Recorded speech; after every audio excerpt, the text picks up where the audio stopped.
Good afternoon. আশা করছি তোমরা সবাই ভালো আছো আর সুস্থ আছো।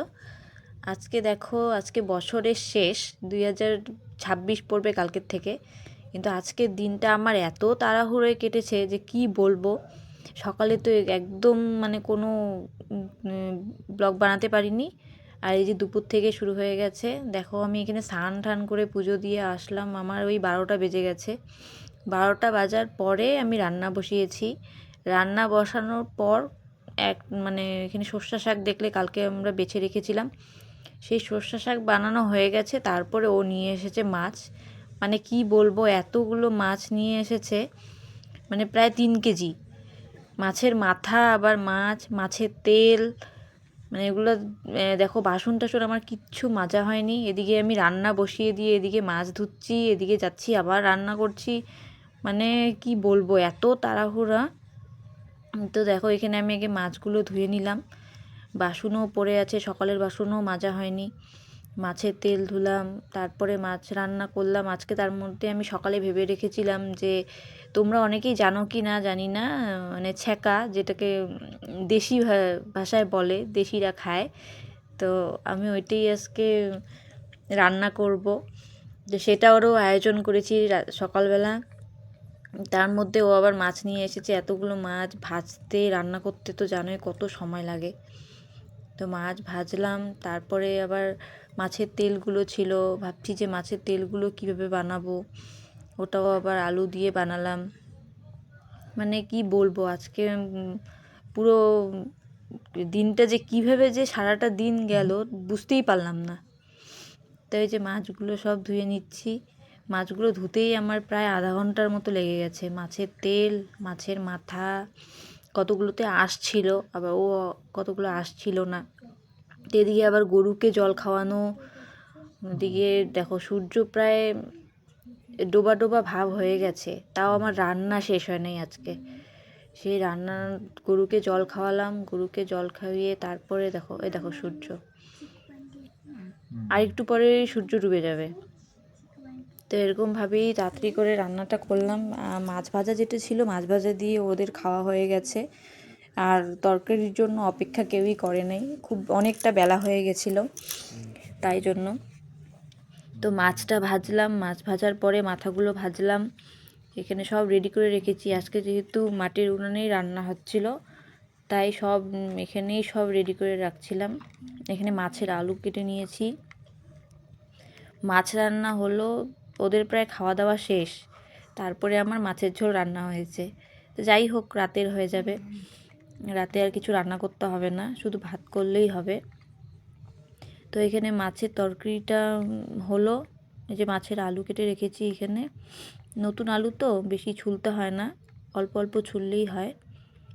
এখানে মশলা টশলা সব রেডি করেছি, এদিকে রেডি করতেছি, এদিকে দৌড়াচ্ছি, একটা এই কাজ করতেছি, ওই কাজ করতেছি। এই যে মাছের এখানে আমি মশলাগুলো ভাজছি।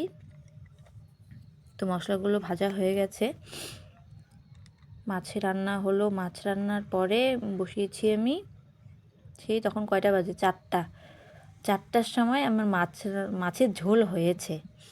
তারপর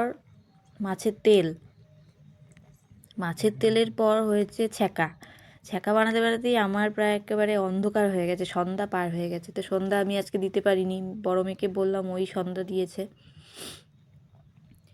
তো এখানে মাছের ঝোলে হলুদ টলুদ দিয়ে প্রায় তখন সন্ধ্যা সন্ধ্যা ভাব, তখনও আমার কিচ্ছুই হয়নি। কলেপারের বাসন, কি বলবো, 1 গামলা বাসন হয়ে যাবে, এত বাসন ছিল। তো এখানে মাছের ঝোলটা হলো, এই যে মশলা এখানে ভাজছি, তারপরে এখানে জল দিলাম। এই যে মাছগুলো দেখছো, এখানে আবার আলাদা আলাদা করে রাখলাম কালকের জন্য, আজকের জন্য। এই যে এখানে মাছের মশলা করা হয়ে গেছে। আমি ভাবিনি আজকে বছরের শেষ দিনটা এইভাবে আমার কাটবে। সেই সন্ধ্যাবেলা ভাত খেয়েছি, আমি সন্ধ্যা 7টার সময় ভাত খেয়েছি, দুপুরের খাওয়া ভাবা যায়।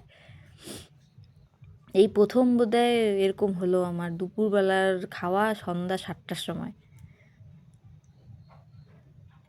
তো এখানে জল দিয়ে দিয়েছি মাছের ঝোলের। ক্যামেরাতে তো বোঝা যাচ্ছে কি না জানি না, কিন্তু আরেকটু পরে অন্ধকার হয়ে যাবে, এরকম অবস্থা আজকে। কোনোদিনও আমার এরকম হয় না, আজকে প্রথম এরকম হলো যে এত দেরি হলো রান্না বান্না খাওয়া দাওয়া। তো দেখো এখানে মাছের ঝোলটা হয়ে এসেছে প্রায়। এখন ধনেপাতা দিয়ে আমি মাছের ঝোলটা নামিয়ে নেব। মাছের ঝোলটা নামানোর পরেই তাড়াতাড়ি করে বসিয়ে দিয়েছি মাছের তেল। এখন যেগুলো যেগুলো রান্না তোমরা দেখতে পাচ্ছ কেউই এগুলো খেতে পারেনি, লাস্টে শুধু সন্ধ্যাবেলা আমি খেয়েছি, আর বাকি সব এগুলো সবাই রাত্রে খেয়েছে, দুপুরে কেউ খেতে পারেনি। দুপুরে ওই বললাম শাকটা আমার তাড়াতাড়ি হয়ে গেছিলো, শাক আর মা ওইখানে বড়া ভেজেছিল, ধনেপাতার বড়া, আলুর বড়া, ওই দিয়ে আর মাছ ভাজা দিয়ে সবাই খেয়েছে। আর এখন যে রান্নাগুলো দেখতে পাচ্ছ এগুলো সবাই রাতের খাওয়ার জন্য ছিল, কেউ দুপুরে খেতে পারেনি, আমি শুধু সন্ধেবেলা এগুলো দিয়ে খেয়েছি। সন্ধ্যের পরে আমি তো আর ভাত খেতে পারলাম না রাত্রে। এখানে এই যে কালকের জন্য মাছের মাথা আজকে আর রান্না করিনি, কালকের জন্য রেখে দিলাম, দেখি বাঁধাকপি আছে, বাঁধাকপি দিয়ে বানানো যাবে। তারপরে এখানে যে মাছের তেলটা আবার বসালাম। দেখো অল্প অল্প কিন্তু বোঝা যাচ্ছে যে সন্ধে সন্ধে ভাব। তো এখানে মাছের তেলের জন্য আমি এখানে কিছু ছিল না, বেগুন, ওর জন্য আলু আর পেঁয়াজ বেশি করে লঙ্কা দিয়ে তেলটা ভাজলাম। বেগুন দিলে সবচেয়ে বেশি ভালো হয় মাছের তেলে, তো আলু দিয়েও খারাপ হয়নি, ভালোই হয়েছে, কিন্তু কি আলুটা আমার কম হয়ে গেছে, আরেকটা দুটো বা যদি আলু দেওয়া যেত তাহলে আরও ভালো হতো। তেলগুলো না পুরো নিচে একদম জমে জমে ছিল তেলগুলো। তো এই দেখো বাসন বাসন মানে এখানে অল্প দেখা যাচ্ছে, পরে রান্নার পরে যে এত বাসন বেরোচ্ছে, আমার খাওয়া দাওয়া করে মাজতে মাজতে ওই 8টা বেজে গেছে বাসন মাজতে। বললাম না আজকে আমার মাথাটা একেবারে খারাপ হয়ে গেছে যে কীভাবে আজকে দিনটা গেল, আমি নিজেই অবাক হয়ে গেছি। তো দেখো এখানে বাঁধাকপি কাটছি, এটা হলো ছ্যাঁকার জন্য, এই যে এখানে সব রেডি করে রেখেছি। তো তোমরা কে কিভাবে বানাতে জানো জানি না, ছ্যাঁকা অনেকেই অবশ্য জানে বানাতে। তো ছ্যাঁকার জন্য কিছুই না, এখানে বাঁধাকপি কেটে রাখলাম, বাঁধাকপি, লঙ্কা আর রসুন লাগে। তারপরে এই দেখো একটা জিনিস দেখাই, এখানে দেখো পিঁপড়েগুলো, মানে লাল পিঁপড়ে আগে রান্নাঘরে ছিল, তো রান্নাঘর তো এখন ব্যবহার করা হয় না, তো এখানে উনানের গরমে দেখো পিঁপড়েগুলো কীভাবে আসছে। আর এগুলো কিন্তু সব লাল পিঁপড়ে, দেখো ভর্তি এখানে।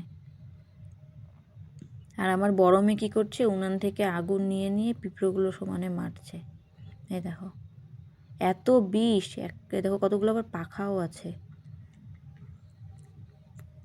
তো দেখো এখানে কিন্তু মাছের তেল হয়ে গেছে, ধনেপাতা দিয়ে আমি এটা এখন নামিয়ে নেব। আর একটু আলু দিলে ভালো হতো। দেখো তেলগুলো সব নিচে লেগে লেগে আছে, বাটিতে নামানোর পর না এটা হলো মানে নিচে মনে হচ্ছিল যেন খাসির তেল, ওরকমভাবে জমেছিল নিচে। তো এখানে বাঁধাকপিও কাটা হয়ে গেছে, আমি ধুয়ে রেখেছি। আজকে হবে বাঁধাকপির ছ্যাঁকা। ছ্যাঁকা অনেক কিছু দিয়েই বানানো যায়, পাতা, লাউয়ের পাতা, তারপর সজনে পাতা, এগুলো দিয়েও বানানো যায়। তা আমি আজকে ভেবেছিলাম বাঁধাকপি দিয়ে খাবো, কারণ আমার বাঁধাকপিটা দিয়েই বেশি ভালো লাগে। তো এখানে লঙ্কা দিয়ে দিলাম এখন রসুন, এই যে রসুনটা একটু থেতো করে দিতে হয়। তারপর কি একবারে সব দিতে হয়, কোনো ঝামেলা নেই, মানে তেল ছাড়া, অবশ্যই এটা কিন্তু আবার তেল ছাড়া বানাতে হয়, তেল হলুদ ছাড়া, কোনো তেল হলুদের এখানে প্রয়োজন নেই।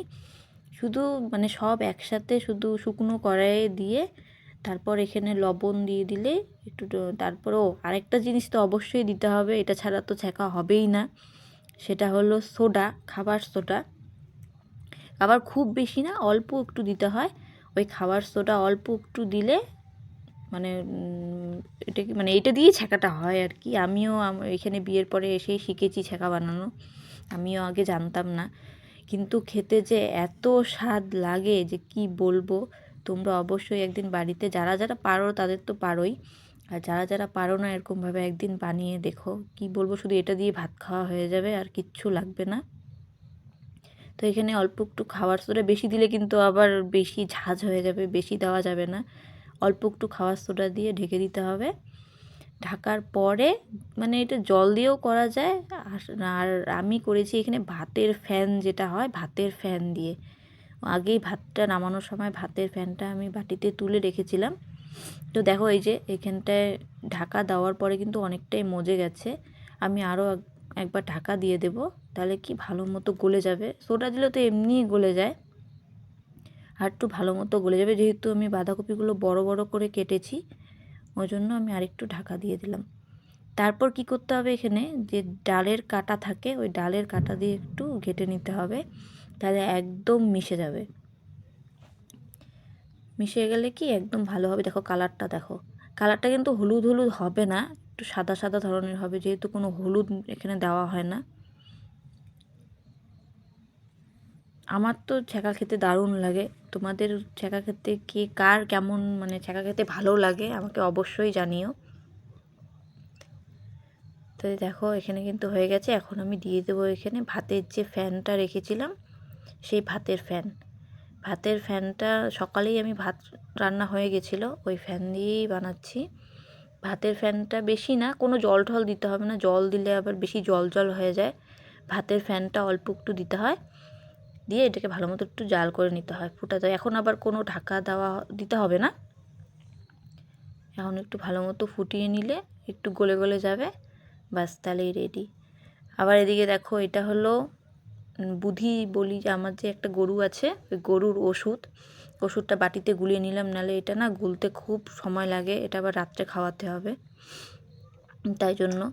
এটা হলো যে গরুর কৃমির ওষুধ, তো এটা বাটিতে রেখে দিলাম, এটা গলুক, তারপরে রাতে এটাকে খাওয়াবো। তারপরে দেখো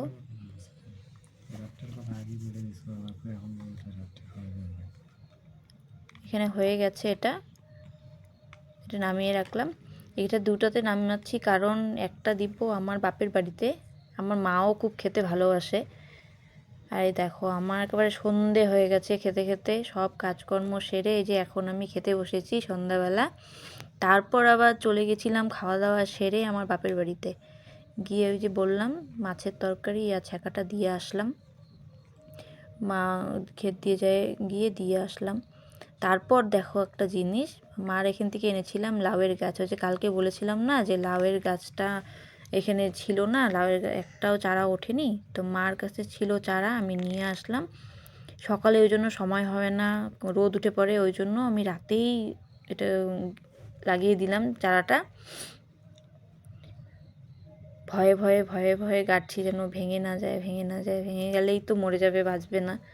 আর রাতে যেহেতু কুয়াশা পড়ে ওই জন্য রাতেই গাড়লাম এটা। তো মাটি ঠাটি দিলাম, ও আমার সাথে গেছে, যে আমি বললাম যে চলো টর্চ লাইটটা নিয়ে, অন্ধকারে দেখা যায় না, ও টর্চ লাইট দেখাচ্ছে আর আমি এখানে লাউয়ের চারাটা গাড়ছি।